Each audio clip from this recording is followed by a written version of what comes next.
happens, how to recover from it, and prevent it from happening in the first place. Hamza Khan, the author of Leadership Reinvented, How to Be an Effective Leader in Our New Normal, and the Burnout Coach, Dr. Kimberly Wilson. What's up? Hello, hello. How y'all doing? Fantastic. Thank Doing you so fantastic. Good to see you both. Now, what makes people burn out? I'll take it to you first, Hamza. What causes burnout? Absolutely. Mostly factors largely outside of their control. We're talking about competition, alienation, society, technology, loneliness, and the economy. These meta factors, these factors from without that we then internalize as performance pressure. And we internalize this performance pressure as not feeling perfect enough, not feeling efficient enough, not feeling progressive enough, satisfied enough, and innovative enough. And when that performance pressure compounds upon itself, we enter into the 12 stages of burnout, which is a slippery slope, to say the least.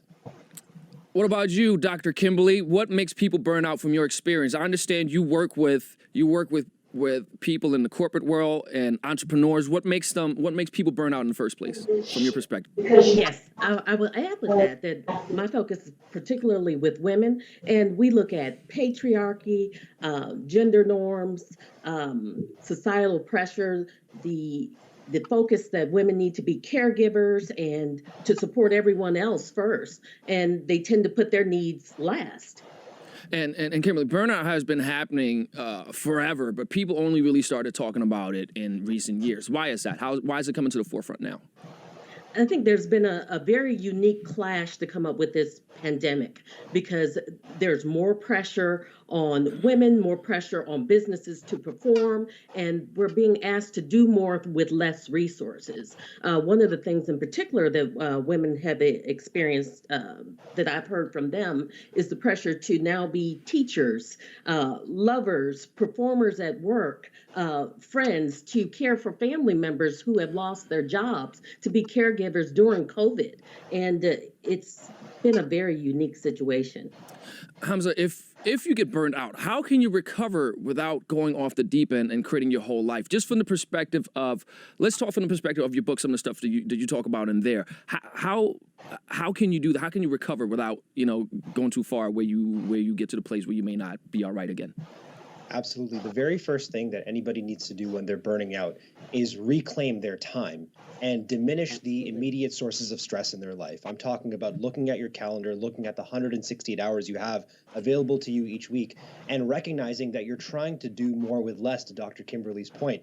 So what are the things that you can take away? What are the priorities that you can delete, diminish, defer, or delegate so that you can rescue your time? And by extension, then increase your energy and reclaim your attention. Those are the three main resources you need to be focusing on. So step number one is always diminish the immediate sources of stress, reclaim your time, reclaim your energy, reclaim your attention. Now, and these are tools these tools for universally applicable for students, entrepreneurs, or employees? Is this something that apply to everyone? Are there certain tactics that you can utilize if you're let's say you're a student, or if you work for a business that's been under pressure and they might be piling more work onto you than you normally would because of the environment that we're in? How do you reclaim? How do you actually do that? Yeah, so that's a great question. And sorry, go ahead, Dr. Kimberly, after you. Well, yes, I was just going to say one of the important ways to do that is to begin to look at your mindset, how you actually look at situations and the importance that you place on your role.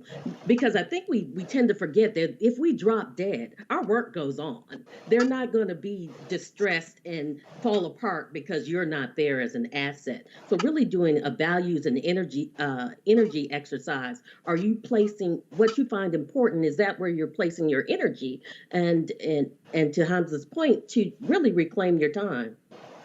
Hamza? And I'll just quickly add to that. It's coming back to this word that we seldom define, which is enough. What does enough look like for you? What does it look like in your portfolio of work? And more importantly, has leadership in your organization defined what enough is? Because you can apply all these Band-Aid solutions. You can give people Fridays off. You can give them off 1 day a week, 1 day a month. But the workload isn't changing. There's an expectation to do more with less. And it's not addressing the underlying problem. Hamza, talk to me a little bit about your book. What made you write your book, and what experiences brought you to the point where you felt like, okay, I need to push this out? Totally. So the first book, The Burnout Gamble, that I wrote was written in in service of trying to understand what happened to me in the year 2014 when I experienced a really almost near fatal brush with occupational burnout. Wow, talk to And us. Absolutely. In 2014, I mean, that was a year that I was firing on all cylinders, burning the candle on both ends, pushing myself to the brink of exhaustion, working for 11 months straight, 9 a.m. to 9 p.m., 7 days a week. And at the end of the year, completely flamed out. I mean, I traveled through all 12 stages of burnout. And in trying to understand what happened to me, I began to do some very casual research. I talked to doctors, specialists. I did, I read through all of the literature that was available to me at the time, and I discovered that we were sitting on a really big problem, a big problem that Dr. Kimberly and I and many other experts and thought leaders are trying as much as possible to raise awareness of. It's so bad that the World Health Organization has called stress, which is the underlying problem of burnout, the health epidemic of Wow. the 21st century.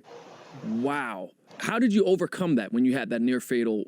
Was there something in particular that just made you break, or was it just a gradual process? You go, oh my God, I'm getting more and more fatigued. I'm not feeling good. My mood is bad. Or was it just one day like, okay, snap? How does it happen? And I'm asking this question because others out there watching may just feel they're working hard. I'm just tired. Maybe I'm not eating right, but it may be that underlying factor that someone is not recognizing.